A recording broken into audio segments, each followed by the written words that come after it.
Hot అంశాలపై debate news బెంచ్కి స్వాగతం. రాష్ట్రంలో తాజాగా జరుగుతున్న పరిణామాలు, వాటి వెనకాల ఉన్న వాస్తవాలు మాట్లాడేందుకు ప్రస్తుతం మనతో పాటు ఉన్నారు రాజకీయ విశ్లేషకులు కృష్ణంరాజు. నమస్తే అండి. నమస్తే సాయి గారు. నిన్న జగన్ ప్రెస్ కాన్ఫరెన్స్ 2 గంటల 43 నిమిషాల సేపు సుదీర్ఘంగా జరిగింది. ఆంధ్రప్రదేశ్ గురించి అన్ని తప్పుడు మాటలు మాట్లాడారు, వక్రీకరించి మాట్లాడారు అన్నటువంటిది ఇవాళ ఈనాడు జ్యోతి రాసుకొచ్చినటువంటి వార్త. అలాగే తెలుగుదేశం నాయకులు, మంత్రులు చేస్తున్న విమర్శ, దీన్ని ఎలా చూస్తారు? నిన్న జగన్మోహన్ రెడ్డి గారు నిర్వహించిన అతి సుదీర్ఘమైన ప్రెస్ మీట్ లో నిజానికి ఈ కూటమి ప్రభుత్వం కకావికలమైందని చెప్పాలండి. ఎందుకంటే ఆయన అనేక విషయాలను స్పృశించారు ఈ ప్రెస్ మీట్ లో. ఏ ఒక్క దానికి కూడా ఈ కూటమి నేతలు కానీ, లేకపోతే ఈ కూటమికి అనుకూలంగా ఉన్న మీడియా కానీ సరైన సమాధానం ఇవ్వకుండా చిన్న చిన్న విషయాలను పట్టుకొని జగన్ను విమర్శించే ప్రయత్నం చేశారు. దాంట్లో ఒకటి ఏంటంటే తిరుమల శ్రీవారి డాలర్, దాని గురించి ఏదో 90 రూపాయలు అయితే అది ఎందుకు అన్ని వేలు అయింది అని చెప్పి ఇటువంటి పెచ్చ అంశాలన్నీ కూడా వాళ్ళు ప్రజల ముందు పెట్టి ఏదో జగన్ మీద దెబ్బ కొట్టామని చెప్పి ఒక భావంతో ఉన్నట్టున్నారు బహుశా వాళ్ళు. కానీ నిన్న జగన్మోహన్ రెడ్డి చెప్పిన ప్రతి అంశానికి కూడా ఆధారం చూపించాడైనా, ప్రతి అంశం కూడా ప్రజల్లో ఆలోచన రేకెత్తించే విధంగా ఉంది. ఇంకా విషయం చెప్పాలంటే పూర్వం మనకి ఒక కపిల్ దేవ్ గారిది ఒక యాడ్ ఉండేదండి, ఒక అడ్వర్టైజ్మెంట్ టీవీలో. అదేంటంటే పామోలివ్ సంబంధించి పామోలివ్ ద జవాబు నహి అని చెప్పి, అలాగే జగన్మోహన్ రెడ్డి కా జవాబ్ నహి, జగన్మోహన్ రెడ్డి దా జవాబ్ నహి, జగన్మోహన్ రెడ్డి తిరుగులేదు, సమాధానం చెప్పేవాడు ఎవరు లేరు అన్న రీతిగా నిన్న ప్రెస్ మీట్ సాగింది. ఎక్కడా కూడా ఆయన తడబాటుకు గురి కాలేదు. చాలా ఆయన ఒక రకం చెప్పాలంటే చాలా సంయమనంతో ప్రశాంతంగా మాట్లాడుతూ కూటమి నేతల్ని, ప్రధానంగా చంద్రబాబు నాయుడు లోపాలను పదే పదే ఎత్తు చూపించారు. ఒకవేళ అసెంబ్లీలో ఉన్నప్పటికీ కూడా ఆయన ఇటువంటి పని చేయలేకపోయి ఉండేవారు. ఎందుకంటే అసెంబ్లీలో ఇటువంటి విషయాలని ప్రస్తావిస్తే అనుక్షణం ప్రతి మాటకి కూడా కూటమి నేతలు అడ్డు తగిలి ఆ సభని రసాభాస్ చేసేవారు. కానీ ఆ అసెంబ్లీలో కన్నా కూడా ఆయన ఈ ప్రెస్ మీట్లను చాలా సమర్థవంతంగా ఉపయోగించుకుంటున్నారు. ఇంకోటి ఏంటంటే ఈరోజు జగన్మోహన్ రెడ్డి ఒక దెబ్బతిన్న బెబ్బులిలాగా కూటమి నేతల మీద పడుతున్నాడండి. ఈ కూటమి నేతలు దానికి సమాధానం చెప్పుకోలేక ఉక్కిరి బిక్కిరి అవుతూ లేనిపోని కల్పితాలని చెప్పి ఆయన మీద బురద జల్లే ప్రయత్నం చేస్తున్నారు. రైట్. ఇక్కడ ప్రధానమైనటువంటి అంశం తిరుపతి అంశంలో ఏదైతే కల్తీ లడ్డు అన్నటువంటి దాని మీద గత కొన్ని నెలలుగా జరుగుతున్న అంశం మీద స్పందిస్తూ తను ఇందులో ప్రభుత్వానికి ఏంటి సంబంధం అన్న పాయింట్ రైజ్ చేస్తుంటే, అదంతా సిస్టమేటిక్ గానే జరిగిందంటుంటే మీరు కవర్ చేసుకొస్తున్నారు తప్పుడు వాళ్ళని అన్నటువంటి వాదాన్ని ఇప్పుడు ప్రధానంగా తెర మీదకి తీసుకొచ్చారు. ఇప్పుడు తిరుమల తిరుపతి శ్రీవారి ప్రసాదానికి సంబంధించి వైసీపీ స్టాండ్ మొదటి నుంచి ఒకేలాగా ఉందండి. కల్తీ జరిగిందని చెప్పి ఆరోపించిన వ్యక్తి మాట మార్చాడు ఆయన. చంద్రబాబు నాయుడు గారు గత ఏడాది జూన్లో ఒక మాట, సెప్టెంబర్లో మాట చెప్పాడు ఆయన. మొదటేమో దీంట్లో జంతు కొవ్వు కలిసింది అని చెప్పి, పందు కొవ్వు కలిసిందని చెప్పిన వ్యక్తి తర్వాత ఏదో కొన్ని పదార్థాలు కలిసినాయి, అది ఏదైతే మాత్రం ఏంటి అనే విధంగా చంద్రబాబు నాయుడు మాట మార్చాడు తప్ప జగన్మోహన్ రెడ్డి కానీ వైసీపీ నేతలు కానీ ఈ తిరుమల లడ్డూకు సంబంధించి ఎక్కడా మాట మార్చలేదు. మాట మార్చకుండానే వాళ్ళు ఏం చేశారంటే ఇది మేము చేసిందంతా సక్రమంగానే ఉంది అని కొన్ని ప్రశ్నలు సంధించారు. ఫర్ ఎగ్జాంపుల్ మీకు ఈ కేసుకు సంబంధించి ఒక ఆసక్తికరమైన విషయం ఏమిటంటే సాయి గారు, ఇక్కడ ఈ కేసు అనేది భవిష్యత్తులో న్యాయస్థానాల్లో నిలబడేదిగా కనిపించడం లేదు. ప్రధానమైన అంశం ఏంటంటే సుప్రీంకోర్టు ఇచ్చిన గైడ్లైన్స్ ప్రకారం సిబిఐ పర్యవేక్షణలో ఈ కల్తీ జరిగిందా లేదా లడ్డూలో అనేది చూడాలి వాళ్ళు. కానీ వీళ్ళు ఏం చేస్తున్నారు, అక్కడ ఈ కల్తీ లడ్డూలో కల్తీ జరిగిందా లేదా అని మాట అక్కడ చెప్పట్లేదండి. చెప్పకుండా గతంలో ఎక్కడో బోలే బాబా వాళ్ళు ఇంకొకళ్ళు వాళ్ళ దగ్గర నుంచి ఏఆర్ డైరీకి కల్తీ నెయ్యి వచ్చిందని చెప్పి ఎన్ని కాకమ్మ కథలు చెప్తున్నారు అక్కడ. సరే, దీనికి సంబంధించి కూడా అనేక సార్లు సమాధానం చెప్పారు. ఏఆర్ డైరీ వచ్చిన ట్యాంకర్లు కొన్ని తిప్పి పంపించారు, కొన్ని అనుమతించారు. అయితే ఈ తిప్పి పంపించిన అనుమతించిన ఈ ల్యాబ్స్ వాళ్ళ అధికారులు ఉద్యోగులు ఉన్నారు కదా, వాళ్ళని నిన్నగా మొన్న ప్రశ్నించారు. ఇది ఈ ఎంటైర్ ఇన్వెస్టిగేషన్ లో మొన్న కొంతమంది అరెస్ట్ చేశారు అక్కడ. ఇది ఎప్పుడో చేయాల్సిన పని, అది చేయలేదు. అయితే ఇక్కడ ఆలోచించాల్సిన ప్రశ్న ఏమిటంటే, ఓకే, ఏఆర్ డైరీ వాళ్ళు కల్తీ నెయ్యి ఇచ్చారు. అయితే కల్తీ నెయ్యి శాంపిల్ ఈ దర్యాప్తు సంస్థల దగ్గర ఉందా? లేదండి వాళ్ళ దగ్గర. ఎక్కడో ఎవరో బోలే బాబా వాళ్ళు సప్లై చేశారంట. బోలే బాబా వాళ్ళు సప్లై చేసిన నెయ్యి శాంపిల్స్ మీ దగ్గర ఉన్నాయా? ఓకే, ఉంటే దీనిని మీరు ఎట్లా ప్రూవ్ చేయగలరు కల్తీ జరిగిందని చెప్పి?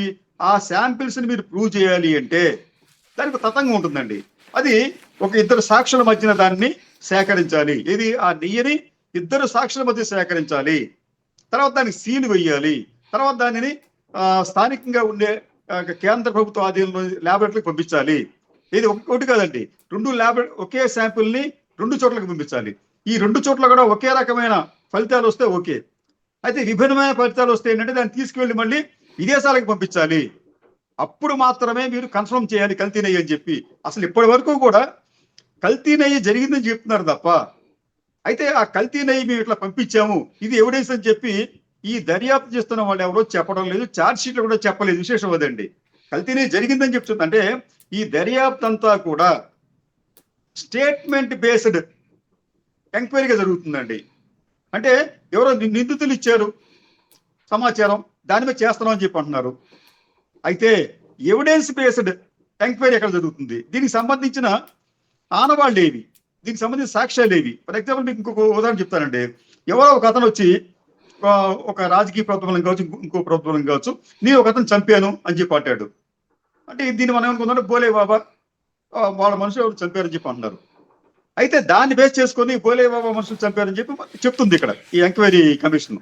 కానీ రేపు కోర్టులో ఎందుకు నిలబడదంటే, నువ్వు ఎవరిని చంపావు, ఎక్కడ చంపావు, దానికి సంబంధించిన ఆయుధం ఏమిటి, ఇవన్నీ చూపించాలి అక్కడ.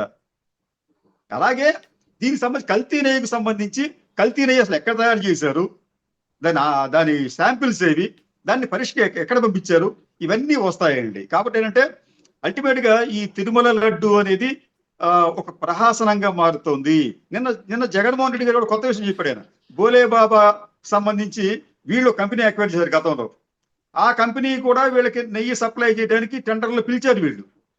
రెండోది బోలే బాబాకు సంబంధించి ఈ టీం అనేది, ఇది చంద్రబాబు నాయుడు హయాంలో ఈ బోలే బాబాకు సంబంధించిన ఇన్స్పెక్షన్, అంటే ఈ తిరుమల తిరుపతి దేవస్థానానికి సంబంధించిన నిపుణులు అక్కడి బోలే బాబాకు సంబంధించిన డైరీని సందర్శించి ఓకే చేశారంట. అంటే ఇదంతా చూస్తూ ఉంటుంటే ఎక్కడా కూడా కూటమి ప్రభుత్వం జగన్ మీద బురద జల్లే ప్రయత్నం చేస్తుంది తప్ప, రాజకీయ ప్రయోజనాలు పొందే ప్రయత్నం చేస్తుంది తప్ప, ఇది నిజంగా కల్తీ జరిగిందని చెప్పి నిరూపించే ప్రయత్నం చేయలేకపోతుంది సాయి గారు. అంటే ఇక్కడ విచారణ చేస్తున్నది సుప్రీంకోర్టు ఆదేశాల మేరకు సిబిఐ నేతృత్వంలో జరుగుతుంటే, దీనికి జగన్ మీద వీళ్ళు కుట్రను ఎలా అనగలుగుతారు? అంతేనండి, ఇప్పుడు సుప్రీంకోర్టును కూడా ఏమార్చగలిగే శక్తులు ఉన్నాయండి. ఇక్కడ ఈ కూటమి ప్రభుత్వానికి సంబంధించి వీళ్ళు ఎంత గొప్ప వ్యక్తులంటే, ఈ కూటమికి సంబంధించిన ఒక పార్లమెంట్ సభ్యుడు గతంలో సిబిఐలో ఉన్నతాధికారుల వ్యవహారంలో జోక్యం చేసుకుని వాళ్ళ మధ్య గొడవలకు కారణం అయ్యాడు. తెలిసి ఉంటుంది ఆ వ్యక్తి ఎవరు, సీఎం రమేష్ గారు. ఆ చివరికి అంటే ఆస్థానా అని చెప్పి ఆయన ఇంకొక ఆయనకి గొడవ జరిగితే ఆయన్ని మళ్ళీ విధుల నుంచి తొలగించడం. అంటే ఇంకొక ఆయన ఎవరంటే నేరుగా సెంట్రల్ విజిలెన్స్ కమిషనర్ దగ్గరికి వెళ్ళిపోయి సెటిల్మెంట్ చేయించగలిగే వ్యక్తి ఒక ఆయన ఉన్నాడు ఈ కూటమిలోనే. ఆయన గతంలో అరెస్ట్ చేశారు, ఇప్పుడు ఆయన ఎంపీ గారు. అంటే వీళ్ళు, అంటే ఈ కూటమిలోని కొంతమంది వ్యక్తులు దేనినైనా మార్చగలిగే, దేనినైనా ఏమార్చగలిగే, దేనినైనా ఇన్ఫ్లుయెన్స్ చేయగలిగే శక్తి సామర్థ్యాలు ఉన్న వాళ్ళు ఏమైనా చేయడానికి ఎప్పుడూ సిద్ధంగా ఉంటారు. ఇటువంటి పనులేవి కూడా ఈ వైసీపీ నాయకులకు కానీ ఎవరికి తెలియదేమో, తెలిస్తే వాళ్ళు ఇటువంటి పనులు చేసేవాళ్ళేమో. ఏమి చేయట్లేదండి. కాబట్టి ఇక్కడ సుప్రీంకోర్టు కాదండి, అంతర్జాతీయ న్యాయస్థానం దీని మీద ప్రత్యేక దృష్టి పెట్టి ఎంక్వైరీ చేసినప్పుడు కూడా దానిని కూడా ఏమార్చగలిగే వాళ్ళు ఉన్నారు. ఇంటర్పోల్ దర్యాప్తును కూడా ఏమార్చగలిగే వాళ్ళు ఈ దేశంలో ఉన్నారండి సాయి గారు. అంటే జనం ఎట్లా నమ్ముతారు బేసిక్గా? అది మనం అనగలుగుతాం, లేకపోతే జగన్ కూడా విమర్శించగలుగుతారు. కానీ అక్కడ సుప్రీంకోర్టు పర్యవేక్షిస్తోంది. సిబిఐకి సంబంధించినటువంటి వాళ్ళని కమిటీలో తనే వేసింది. సిబిఐనే పర్యవేక్షించమని చెప్పింది. హై పొజిషన్లో ఉన్న వాళ్ళనే పర్యవేక్షించమంది. వాళ్ళు కొంతమంది సిబ్బందిని పెట్టుకున్నారు. అందులో ఆంధ్ర వాళ్ళు కూడా ఉన్నారు. ఈ ప్రభుత్వం పంపించినటువంటి వాళ్ళు కూడా ఉన్నారు. కాదండి, ఇప్పుడు సిబిఐ అనేది ప్రీమియర్ ఇన్వెస్టిగేటివ్ ఏజెన్సీ, మనం కాదనలేమండి. కానీ సిబిఐ కన్విక్షన్ రేట్ ఎంత ఉందండి? Above 50% above. కానీ అంతకు మించి ఒక ఆల్టర్నేటివ్ లేదు కదా మనకి. చెప్తాను సార్ మీకు నేను, అది అంతకు మించి లేదు. అయితే ఈ రాజకీయ ప్రేరేపిత లేకపోతే రాజకీయ ప్రయోజనాలకు సంబంధించిన కేసుకు సంబంధించి కన్విక్షన్ రేట్ మరీ దారుణంగా 5% ఉందండి సిబిఐ కూడా. అంటే సిబిఐ కూడా ఏమీ చేయలేని ఒక నిస్సాయ స్థితిలోకి వెళుతుంది. ఎందుకంటే దీనికి ఏం చెప్తానంటే మీకు దానికి కారణం ఈ రాజకీయ ఒత్తిడితోనూ రాజకీయ ప్రాబల్యంతోనూ కొన్ని కేసుల్ని సిబిఐకి అప్పచెప్తున్నారండి. ఈ రాజకీయ ఒత్తిడితో జరిగింది అది. వీళ్ళ దగ్గర ఆధారాలు ఉండవు. దాన్ని సిబిఐని ప్రూవ్ చేయమంటే ఎక్కడ చేస్తుంది అది? ఇప్పుడు సుప్రీంకోర్టు దాన్ని ఏం చేయగలుగుతుంది చెప్పండి? సుప్రీంకోర్టు ఎందుకు చేస్తుందండి ఈ పని? చంద్రబాబు నాయుడు గారు ఈ శ్రీవారి లడ్డూ తయారీలో జంతువులకు ఉపయోగించారు అని చెప్పి ఒక సెన్సేషనల్ ప్రకటన చేయడంతో సుప్రీంకోర్టు కూడా దానికి ప్రభావితం అయ్యి మీరు ఎంక్వైరీ చేయండి, దీన్ని నిజానిజాలు చెప్పని చెప్పి చెప్పిందండి. అసలు అక్కడ మీకు ఆధారాలు లేకపోతే సిబిఐ ఏం చేయగలుగుతుంది? కన్విక్షన్స్ ఎక్కడ ఉంటాయి అక్కడ మీకు? రెండోది, మీరు ఇంత మంచి మాట చెప్పారండి, జనం ఎలా నమ్ముతారని చెప్పి. ఇక్కడ ఏం జరుగుతుందంటే ఈ గత కొద్ది కొంత సంవత్సరాల కాలంగా జనాన్ని ప్రభావితం చేయటం, ప్రజల మైండ్స్ ని పొల్యూట్ చేయడంలో కొన్ని రాజకీయ పార్టీలు ఒక రకం చెప్పిన ఒక రీసెర్చ్ చేస్తున్నాయి అన్నమాట. మీరు ఒక వ్యక్తి ఎంత మంచివాడైనా కానీ అతను చెడ్డోడు చెడ్డోడు చెడ్డోడు చెడ్డోడు అని చెప్పి నిరంతరం అబద్ధాలు ప్రచారం చేయడంతో ప్రజలు కూడా దానిని, అంటే ప్రజలు కొంతమంది దాన్ని నమ్ముతున్నారు. ఆ వ్యక్తిని కూడా సంశయిస్తున్నారు, మంచి వ్యక్తి అయినప్పటికి కూడా. ఇలాగే ఇటువంటి దర్యాప్తుల విషయంలో కూడా వాస్తవాలు మరుగుపరిచి అవాస్తవాలను పదే పదే పదే పదే ప్రచారం చేయడంతో ప్రజలు నమ్ముతున్నారు. ఇక్కడ మనం ప్రజలను మనం 2-3 కేటగిరీలుగా దీన్ని మనం చేయొచ్చండి. పేద ప్రజలకు సంబంధించి వాళ్ళు ఇటువంటి వాటిని పెద్దగా పట్టించుకోవట్లేదు, పెద్దగా నమ్మటం లేదు. అయితే ఎక్కడ సమస్య వస్తుందంటే కాస్త ఆలోచించగలిగి విద్యావంతులైన ఎగువ మధ్య తరగతి దగ్గర నుంచి ధనిక వర్గానికి సంబంధించిన ప్రజలు, వీళ్ళందరూ కూడా ఇతరులను ప్రభావితం చేసే కెపాసిటీ ఉన్నవాళ్ళు, వీళ్ళు నమ్ముతున్నారండి ఈ తప్పుడు ప్రచారాన్ని. గతంలో మొన్న ఎన్నికల్లో జగన్మోహన్ రెడ్డి ఓడిపోవడానికి ఒక కారణం ఏంటంటే, అనేక కారణాల్లో ఒక కారణం ఏంటంటే ఈ ప్రభావిత వర్గాలు చెప్పాను కదా, అబోవ్ మిడిల్ క్లాస్ దగ్గర నుంచి రిచ్ క్లాస్ వరకు కూడా వీళ్ళు చంద్రబాబు నాయుడు అంటుకో చేసిన ప్రచారాన్ని నమ్మి ఇతరులకు కూడా దాన్ని అంటించారు. దాన్ని ఇది జగన్మోహన్ రెడ్డి సరిగ్గా చేయటం లేదు, చంద్రబాబు నాయుడు వస్తేనే బాగుంటుందని చెప్పి జనాన్ని నమ్మించగలిగారు. అంటే జనాన్ని నమ్మించే విషయంలో ఈ దర్యాప్తు సంస్థలు కూడా ఏమీ చేయలేవండి. దర్యాప్తు ఎలా ఉన్నప్పటికీ కూడా ప్రజలకు ఇచ్చే సమాచారం ఏది ఈ మీడియా ద్వారా రాజకీయ నాయకులకు ఇచ్చే సమాచారం మరో విధంగా ఉంటుంది. నిజానికి ఇటువంటి విషయాల్లో ఈ దర్యాప్తు సంస్థలు, ఇప్పుడు మీకు ఒక దర్యాప్తు జరుగుతూ ఉంటుందండి. మీకు గతంలో కూడా మనం నిత్యం చూస్తూ ఉన్నాం, పోలీస్ ఎంక్వైరీ అని చెప్పి చేస్తూ ఉంటారు. అక్కడ పోలీసులు మరి బయటికి లీక్ ఇస్తున్నారా, ఏం చేస్తుంది కానీ రకరకాల కథనాలు మీడియాలో వస్తూ ఉంటాయి. దీనిని ఆ దర్యాప్తు సంస్థలు ఖండించాలి, లేకపోతే ధృవీకరించాలి. అవేమి చెయ్యు, అవే వెనక్కి ఇవి పట్టినట్టుగా ఇవి ఉంటాయి అనమాట. దానివల్ల ఏమవుతుందంటే జనం కూడా నమ్ముతున్నారు దాన్ని. అది కాబట్టి దర్యాప్తు సంస్థలు భావిస్తుంది ఏంటంటే ఏదైనా ఒక తమ దర్యాప్తుకు సంబంధించి ఏదైనా తప్పుడు సమాచారం జరుగుతూ ఉంటే వెంటనే ఆ దర్యాప్తు సంస్థలు స్పందించి ఇది తప్పుడు సమాచారం అని చెప్పాలి. చెప్పకపోతే వీళ్ళు కూడా హ్యాండ్ ఇన్ గ్లోవ్ లాగా ఈ తప్పుడు ప్రచారం చేసే వాళ్ళలో ఈ దర్యాప్తు సంస్థలు కూడా భాగంగా మారే ప్రమాదం ఉంటుంది సాయి గారు. రైట్. ఈ పరకామణి విషయంలో అదో చిన్న దొంగతనం అని జగన్ అంటున్నారు. అది 50 కోట్ల రూపాయల దొంగతనం అని చెప్పేసి ఒకవైపున Lokesh, at the same time శ్రీవారి ఆలయంలో చోరీ జరిగితే చిన్న ఘటన అంటారా, ఎలా అంటారు అన్నటువంటిది మరొక వైపున నిలదీస్తున్నది అధికార పక్షం. తిరుమలలో అవినీతి గురించి తిరుమలే కాదండి, తిరుమల చుట్టుపక్కల ఉన్న అందరికీ తెలుసు. అవినీతి లేదని చెప్పి అన్నారు అంటే అది 100% అవాస్తవమే అవుతుంది. సరే, అది దొంగతనం చిన్నదా పెద్దదా అని మనం ఒక్కసారి పక్కన పెడితే, అసలు దాన్ని ఏ సమయంలో కొట్టున్నారంటే దాన్ని, ఆయన చాలా కాలం నుంచి ఆయన దొంగతనం చేస్తున్నట్టుగా ఆరోపణలు ఉన్నాయి. కానీ అది ఇప్పుడు బయటపడింది. జగన్మోహన్ రెడ్డి ప్రభుత్వ హయాంలో టిటిడి బోర్డు అక్కడ అన్ని కోణాల నుంచి కూడా పరిశీలించేందుకు సీసీ కెమెరాలను పెట్టిన తర్వాత మాత్రం అది బయటపడింది. మీరు దానికి మెచ్చుకుంటారా? లేకపోతే ఈడు దొంగతనం చేశాడు వీళ్ళ హయాంలో అని చెప్పి అంటారా? చంద్రబాబు నాయుడు గారి హయాంలో దొంగతనం జరగలేదా? డాలర్లు మాయమయ్యాయండి. మీకు తెలుసు, మీకు డాలర్ల కుంభకోణం తెలుసు. బంగారు నాణేలు శ్రీవారి చిత్రంతో ఉండి అవి మాయమయ్యాయి. మరి అది జరిగింది ఎవరి హయాంలో జరిగినాయండి? ఎన్టీ రామారావు గారా, చంద్రబాబు నాయుడు గారి హయాంలో జరగలేదా? మరి దాని గురించి మరి వీళ్ళు ఎందుకు మాట్లాడరు? పరకామణిలో చోరీ జరిగింది, అతను అంగీకరించాడు, పరిహారం చెల్లించాడు. మీరు కావాలని చర్యలు తీసుకోండి, కానీ నెపాన్ని ప్రభుత్వం మీద నెట్టడం ఎంతవరకు? ఎందుకంటే ఒక దొంగను పట్టించిన వాడినే దొంగ దొంగ అంటే ఇంకా వాడికి ఎవరినైనా ఎందుకు పట్టిస్తారు చెప్పండి అతన్ని. మీరు కెమెరాలు పెట్టి ఒక దొంగను పట్టిస్తే ఆ పట్టించిన వాడిని మీరు తప్పడితే ఎలాగా? కాబట్టి ఏంటంటే ఇదంతా కూడా దర్యాప్తును ప్రభావితం చేయటం, ప్రజల్ని అయోమయానికి గురి చేయడం, ప్రజలను తప్పుదో పట్టించే మార్గాలను అనుసరించేందుకు ఈ కూటమి నేతలు విశ్వ ప్రయత్నాలు చేస్తున్నారు. సాయి గారు, రైట్.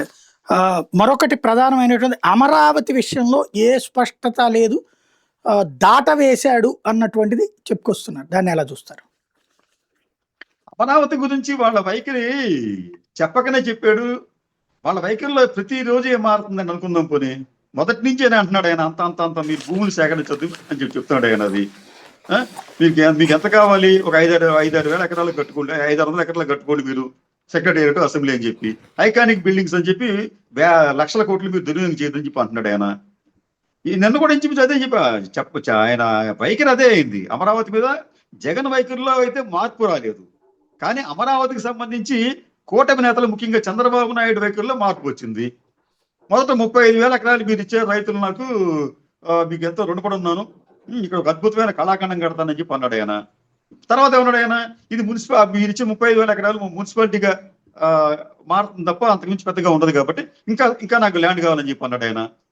ఇది కాకుండా మళ్ళీ 3వ విడత పెడతారంట మళ్ళీ కొత్తగా.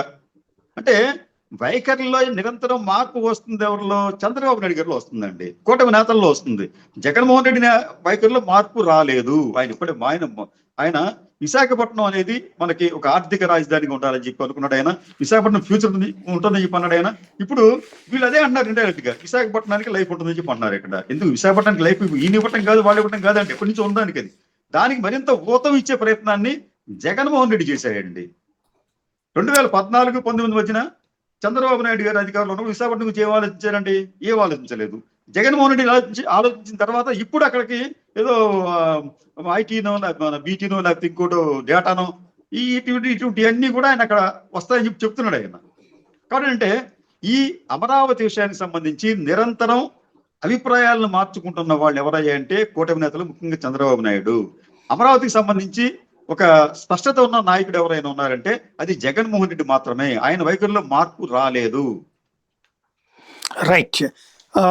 ఈవేళ రాష్ట్ర ప్రజలైతే చాలా సంక్షోభంలో ఉన్నారు, రైతాంగం బాగా అల్లాడిపోతుంది.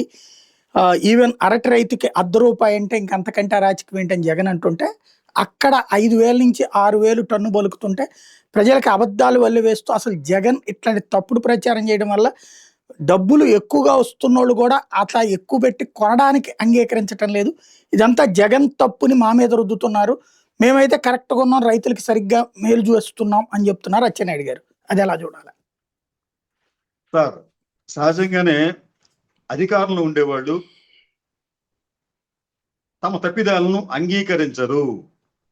ఆ తప్పిదాలను అంగీకరిస్తే ఏదో ప్రజలు మన మీద తిరుగుబాటు చేస్తారు, మనకి బ్యాడ్ నేమ్ వస్తుందని చెప్పే భావంతో నేషనల్గా ఉంటారండి. ఈ రోజున ఆంధ్రప్రదేశ్ అన్ని రంగాల్లో కూడా కుదేలయ్యింది. అన్ని రంగాలు అస్తవ్యస్తంగా మారాయి. ఏ రంగం చూసినా గర్వంగా చెప్పుకోవడానికి ఏమీ కనిపించడం లేదు, ఎక్సెప్ట్ ప్రచారంలో మాత్రం. అంటే ఈ ప్రభుత్వం గతంలోనూ చేశారు, ఇప్పుడు చేశారంటే గొప్ప గొప్ప ఈవెంట్స్ కోట్లాది రూపాయలు ఖర్చు పెట్టి ఈవెంట్లు చేసి పొగిడించుకోవడంలో సక్సెస్ అవుతున్నారు.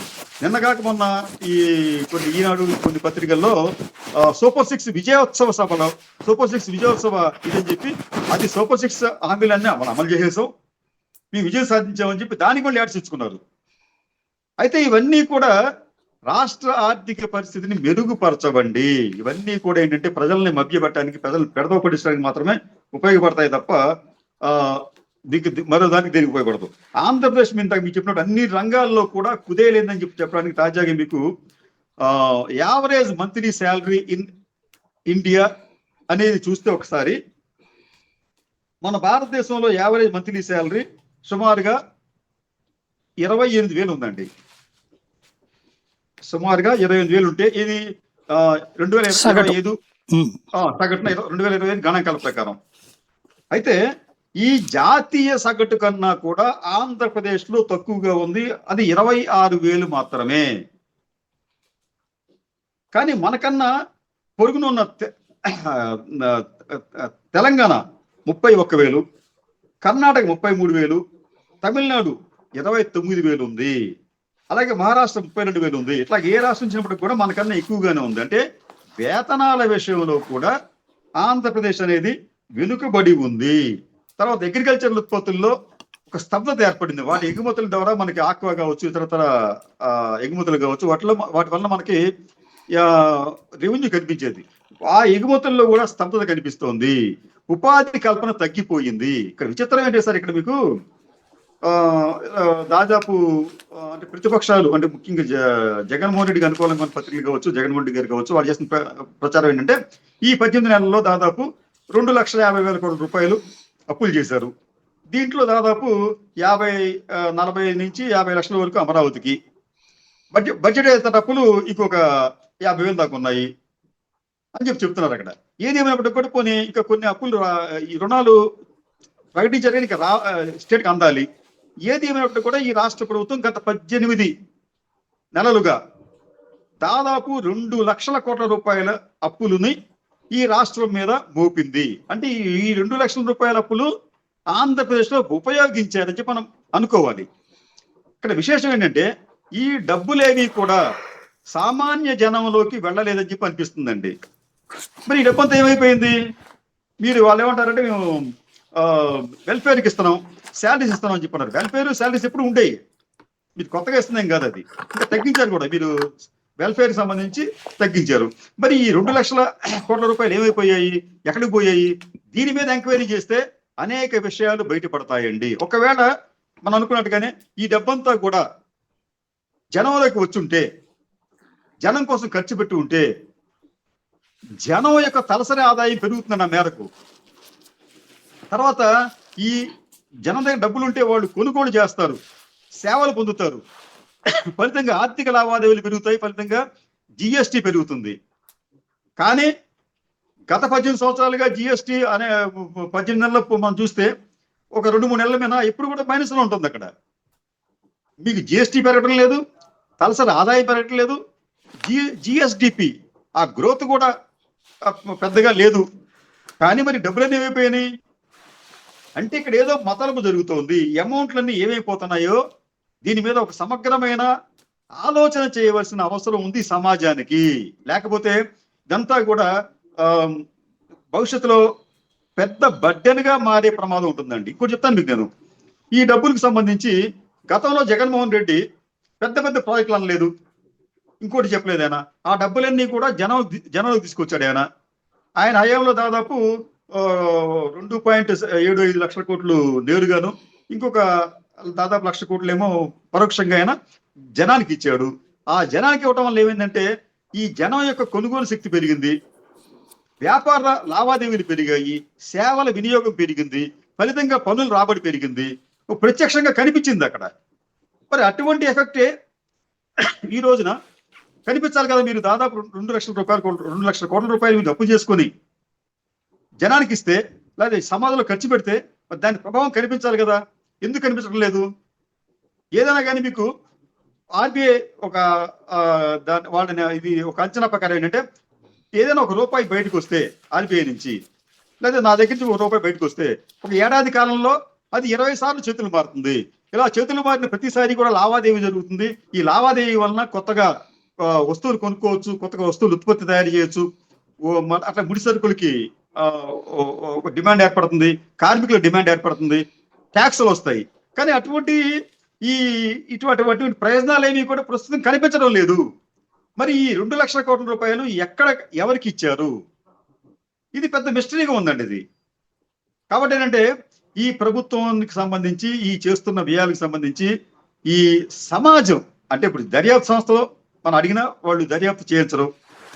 కనీసం ప్రజల్లో ఆలోచించకండి, ఈ స్టేట్ గురించి కాస్త కన్సర్న్ ఉన్న వాళ్ళు కూడా కనీసం ఉన్నవాళ్ళైనా కానీ ఇటువంటి విషయాల మీద ఆలోచన చేయవలసిన అవసరం ఉంది. లేకపోతే ఇది భారత ఆంధ్రప్రదేశ్ కి భవిష్యత్తులో ఈ అప్పులు గుదిబండగా మారే ప్రమాదం ఉంటుంది. అంటే జగన్ విధ్వంసం చేసిన ఆర్థిక వ్యవస్థని గాడిన పెడుతూ ఉండటం వల్లనే ఈ పరిస్థితి తలెత్తుతోంది. బట్ ఇప్పుడు సర్దుబాటు చేశాం అని కదా చెప్తోంది ప్రభుత్వం. అదండి చెప్పాలి కదా. సర్దుబాటు చేయడం వల్ల ఇట్లా ప్రయోజనం వచ్చింది, సర్దుబాటు చేయడం వల్ల జిఎస్టీ పెరిగింది, సర్దుబాటు చేయడం వల్ల తలసరి ఆదాయం పెరిగింది, సర్దుబాటు చేయడం వల్ల జిఎస్డిపి గ్రోత్ బాగా పెరిగిపోయింది చెప్పాలిగా. మరి ఎక్కడుందండి అది? ఏ క్వశ్చన్ ఉందా? అది మీరు చెప్పండి. మీకు ఆర్బీఐ నివేదిక, లేకపోతే నీతి ఆయోగ్ నివేదికను, లేకపోతే మీ సోషియో ఎకనామిక్ మీ చేతిలో ఉంటుంది. అది సోషియో ఎకనామిక్ రిపోర్ట్ తయారు చేసేది వాళ్ళ ద్వారాను జరిగింది చెప్పండి. ఎందుకు చెప్పట్లేదు? ఇక్కడ మీకు క్వశ్చన్ చెప్తానండి. మీకు దేశవ్యాప్తంగా యువతలో అన్ఎంప్లాయ్మెంట్ రేటు ఎంత ఉంది అనే ఒక సర్వే జరిగితే ఆంధ్రప్రదేశ్కి వచ్చేటప్పటికి ఈ యువతలో దాదాపు 17.5% మంది నిరుద్యోగులుగా ఉన్నారు. మరి మీరు ఎంత గ్రోత్ సంపాదించేసి ఇంతమంది ఉపాధి ఇచ్చారు కదా. మరి ప్రతి 100 మంది యువకుల్లో 17.75% మంది ఎందుకు నిరుద్యోగులుగా ఉన్నారు? సరే ఒక కంపేర్ చేద్దాం మనం. ఇదే మీకు తమిళనాడుకి వచ్చేటప్పటికి 15.3% నిరుద్యోగులు ఉన్నారు యువతలో. కర్ణాటక వచ్చేటప్పటికి 10.2% ఉన్నారు. పక్కనే ఉన్న తెలంగాణకు వచ్చేటప్పటికి 16.6% మంది ఉన్నారు. ఇట్లాగా మీకు మహారాష్ట్రకి వచ్చేటప్పుడు 10.8% మంది ఉన్నారు. మీకు ఛత్తీస్గఢ్కి వచ్చేటప్పటికి 6.3% మంది, ఒడిశాకు వచ్చేటప్పుడు 11.1% మంది నిరుద్యోగులు ఉన్నారు. ఇటువంటి ఈ రాష్ట్రాలతో పోలిస్తే ఆంధ్రప్రదేశ్ లో మాత్రమే ఈ యువతలో నిరుద్యోగం ఎందుకు ఎక్కువగా ఉంది? ఇది కూడా మీకు 2025 గణాంకమేనండి. ఇట్లాగే మనం చెప్పుకుంటే చాలా ఉన్నాయి ఇటువంటి వాటికి సంబంధించి. ఇంకొకటి మీకు స్టేట్కి సంబంధించి జిఎస్టీ అది జిఎస్డిపి గ్రోత్ లో కూడా మనం దక్షిణాది రాష్ట్రాల్లో తక్కువగా మనకే ఉంది. తలసరి ఆదాయం విషయంలో దక్షిణాది రాష్ట్రాల్లో అతి తక్కువ ఉంది మనకే. దేశవ్యాప్తంగా అక్షరాస్యతలో అట్టడుగున ఉంది మనమే. అలాగే మీకు హ్యూమన్ డెవలప్మెంట్ ఇండెక్స్, మానవాభివృద్ధి సూచికలో కూడా మనం దిగువనే ఉన్నాము. ఈ 18 నెలల్లో మనం ఏం చేసామండి? మనం చేసే ఒక ఘనకార్యం ఏమిటంటే అనేక లక్షల ఎంఓయూలు కుదుర్చుకున్నాం. ఎంఓయూలు మాత్రమే కుదుర్చుకున్నాం. పెట్టుబడులు వస్తాయో లేదని కాలం చెప్పాలి. అది తర్వాత దాదాపు 2.5 లక్షల కోట్ల రూపాయల వరకు రుణాలు చేశాం. ఇది తప్ప మనం సాధించిన ఘనత ఏముంది? ఉంటే మీరు చెప్పాలి కదా. పలానా రిపోర్ట్ ఇచ్చింది మాకు అనుకూలంగా, చాలా బాగుందని చెప్పాలిగా మీరు. అది చెప్పే స్థితిలో లేరు. చెప్పే స్థితిలో లేకపోగా వీళ్ళు దానికి ఏం చేస్తారంటే తెలియదుగా దాన్ని డైవర్ట్ చేయడం కోసం అని చెప్పి ఈ రాష్ట్రం వెలిగిపోతుంది. గతంలో మీకు ఇండియా షైనింగ్ అని చెప్పి బీజేపీ ప్రచారం చేసి ఓడిపోయింది. ఇప్పుడు ఏంటంటే వీళ్ళు ఆంధ్రప్రదేశ్ లో షైనింగ్ చాలా అద్భుతంగా ఉంది. ఆంధ్రప్రదేశ్ చాలా శీఘ్రంగా వేగంగా అభివృద్ధి చెందుతుంది, కోట్లాది రూపాయలు పెట్టుబడులు వచ్చేస్తున్నాయి అని చెప్పి. ఎఫ్డిఐలకు వచ్చేటప్పటికి ఫారిన్ డైరెక్ట్ ఇన్వెస్ట్మెంట్స్కి వచ్చేటప్పటికి ఆంధ్రప్రదేశ్ 10వ స్థానంలో కూడా లేదండి. మరి ఎక్కడ ఈ ఎంఓయూలు ఏమిటి, సమిట్లు ఏంటి? చూస్తేనేమో డబ్బులు రాకపోవడం ఇక్కడ మనకి. అంటే ఎక్కడో ఏదో లోపం ఉంది. ఆ లోపం అనేది మోసం చేసేవాడి దగ్గర కాదు, మోసం చేసేవాడిని అని చెప్పి మోసం చేసేవాడి ఉంది. లోపం ఎక్కడ ఉందంటే ప్రజల్లో ఉంది. ప్రజల వీటిని గమనించకుండా గుడ్డిగా నమ్మే వర్గాలు ఉన్నాయి. ఆ నమ్మే వర్గాలు ప్రభావిత వర్గాలుగా మారుతున్నాయి. ఆ ప్రభావిత వర్గాలు మిగతా వారిని కూడా ప్రభావితం చేస్తున్నాయి. ఫలితంగా ఈ సమాజం ఒక అంధకారంలో లేకపోతే గుడ్డిగా ఈ తప్పుడు ప్రచారానికి మోసపోతుందని చెప్పి అనుమానించాల్సి వస్తుంది సాయి గారు. అంటే ఇక్కడ సమస్య ఏంటంటే పబ్లిక్ పర్సెప్షనే ఫైనల్. జగన్ అనేటటువంటి వ్యక్తి ప్రజల్ని కన్విన్స్ చేయలేకపోతే, మీరు చెప్పినట్టుగా అది దుష్ప్రచారమా, సత్ప్రచారమా అంటే జనాల దగ్గరికి వీళ్ళు కరెక్ట్‌గా ఎళ్తున్నారు. జగన్ ఉంటే దుర్మార్గుడు నాశనం చేస్తాడు రాష్ట్రాన్ని. ఇంకో 15 ఏళ్ళు మేము ఉంటే మాత్రమే ఈ రాష్ట్రం బాగుపడుతుంది. రాష్ట్రం బాగుపడాలంటే విడిపోయిన తర్వాతన ఎదురైనటువంటి సంక్షోభాల్ని సరిచేసుకుంటూ చంద్రబాబు వస్తుంటే మధ్యలో మార్చేసి ఏది దింపుడు కళ్ళెం తరహాలో లేకపోతే దాన్నేమంటారు మన చదరంగపు ఆట ఆడేటప్పటికి ఒక 5 ఏళ్లలో రాష్ట్రాన్ని నాశనం చేసేసాడు బాబు. దాన్ని బాగు చేస్తే మళ్ళీ ఇప్పుడు దాన్ని గాడిన పెడుతున్నాం. ఇదంతా సెట్ రైట్ కావాలంటే 15 ఏళ్ళు పట్టాల్సిందే. ఈ 15 ఏళ్ళు కూడా కార్యకర్తలు కూడా స్పర్ధలు లేకుండా జాగ్రత్తగా బాధ్యతగా ఉండండి. రాష్ట్రాన్ని మనందరం బాగు చేయాల్సిన బాధ్యత ఉందని పవన్ కళ్యాణ్, చంద్రబాబు, లోకేష్ పదే పదే కార్యకర్తలను కూడా కన్విన్స్ చేస్తున్నారు. మరి అట్లాంటప్పుడు జగన్ చెప్పేది ప్రజలు నమ్మకపోతే, మీరు చెప్పినట్టు ఈ మధ్యలో ఉన్నటువంటి వాళ్ళు చెప్పింది నమ్మితే ఇంకా జగన్ రాజకీయ భవిష్యత్తు ఏంటి? ఈ ప్రెస్ మీట్లకే పరిమితమా? అదేనండి, మీరు మధ్యలో పదే పదే అని మాట్లాడారు. పదే పదే అబద్ధాలు చెప్తూ ఉంటే నిజమైపోతుంది. ఈ విషయం నేను చెప్పింది కదండి. మన బోల్షెవిక్ నేత వ్లాదిమిర్ లెనిన్ కూడా ఇదే మాట్లాడాడు. ఆయన ఒక అబద్ధాన్ని పదే ప్రచారం చేస్తే నిజమైపోతుంది. అది ఇప్పుడు జరుగుతుంది అదేనండి. ఒక అబద్ధాన్ని తీసుకొని తమ వైఫల్యాన్ని కప్పిపుచ్చుకోవడానికి పదే ప్రచారం చేస్తుంటే జనం దాన్ని నమ్ముతున్నారు. దాంట్లో సందేహం లేదు. గత ఎన్నికల్లో ఈ ఓటమికి కూటమి నేతలు చేసిన తప్పుడు ప్రచారం అనేది ఒక కారణమైంది జగన్మోహన్ రెడ్డి ఓటమికి. అయితే జగన్మోహన్ రెడ్డికి సంబంధించి ఇక్కడ వాడు 15 సంవత్సరాలు అధికారంలోకి వస్తారా లేదనేది కాలం నిర్ణయిస్తుంది. అది ఉంటారా లేదనేది. కానీ జగన్మోహన్ రెడ్డి అనే వ్యక్తి ఒక చెప్పాలంటే మనం ఇందాక అన్నాం కదా, దెబ్బతిన్న బెబ్బులిలాగా ఉన్నాడు. ఆయన నివురు కప్పిన నిప్పులా ఉన్నాడు. ఆయన ఒక్కసారి మళ్ళీ ఈ రోడ్ల మీదకు వచ్చి పాదయాత్ర చేస్తే జనం సునామీలాగా వస్తారు. ఎందుకంటే ఆయనకి ప్రజాదరణ తగ్గలేదండి. ఇది ఇన్ని పార్టీలు ఏకమయ్యి ఇంత ప్రచారం చేసినప్పటికీ, ఇంత వందలాది కోట్ల రూపాయలు ఖర్చు చేసినప్పటికీ కూడా జగన్మోహన్ రెడ్డికి గత ఎన్నికల్లో దాదాపు 40% ఓట్లు వచ్చాయి. దానిని అతను 50% మార్చుకోవడానికి పెద్ద టైం పట్టదు. అయితే ఈ లోపం ఏంటంటే వీళ్ళు దానిని కూడా, అంటే ఇదంతా కూడా జగన్ దగ్గర ఏమీ లేదు, జనం దగ్గరికి వచ్చేవాళ్ళంతా కూడా డబ్బులు ఇస్తే వస్తారు, ఇతర ప్రాంతాల నుంచి వస్తారు అని తప్పుడు ప్రచారం చేసి జనాన్ని నమ్మించే ప్రయత్నం చేస్తున్నారు. కానీ ఈ రోజున ఆంధ్రప్రదేశ్ లో ముఖ్యంగా కూటమి నేతలకు జగన్ ఫోబియా వచ్చింది. జగన్ అంటే భయపడుతున్నారు. జగన్ ఒక సింహ స్వప్నం లాగా మారాడు. అందుకనే వాళ్ళు జగన్ గురించి కలవరం చెందుతున్నారు. కాబట్టి ఏంటంటే వీళ్ళు 15 సంవత్సరాలు ఉంటారా ఉండరా అనేది జగన్ రేపు బయటకు వస్తే, జగన్ ఒక ప్రెస్ మీట్ పెడితేనే వీళ్ళు అతనికి డీటెయిల్ సమాధానం చెప్పుకోలేని ఒక నిస్సాయస్థితిలోకి వెళుతున్నారు. అదే ఈ ప్రెస్ మీట్కి బదులు అతను ప్రజల్లోకి వస్తే వీళ్ళు కకావికలం అయ్యి చెల్లా చెదురైనా మనం ఆశ్చర్యపోనక్కర్లేదు. అలాగే ఈ పార్టీలో గతంలో ఈ పార్టీ నుంచి వెళ్ళిపోయిన, వైసీపీ నుంచి వెళ్ళిపోయిన వాళ్ళు తిరిగి మళ్ళీ జగన్ వైపు చూసినా మనం ఆశ్చర్యపోనక్కర్లేదు. రాజకీయాలు ఇప్పుడు రకంగా ఉండవు సాయి గారు, మార్పు వస్తుంది. కానీ ఈ అబద్ధపు ప్రచారం అనేది ఎల్లకాలం సక్సెస్ కాదేమో అనిపిస్తుంది. జనం కూడా ఏంటంటే జనం నమ్ముతున్నారు. కానీ వాళ్ళ దగ్గరికి నిన్న ఈ విజయవాడ భవానీపురం జోజిపేటలో ఒక మహిళ ఆక్రందన నిజంగా నాకు కూడా కన్నీళ్ళు తెప్పించినాయండి.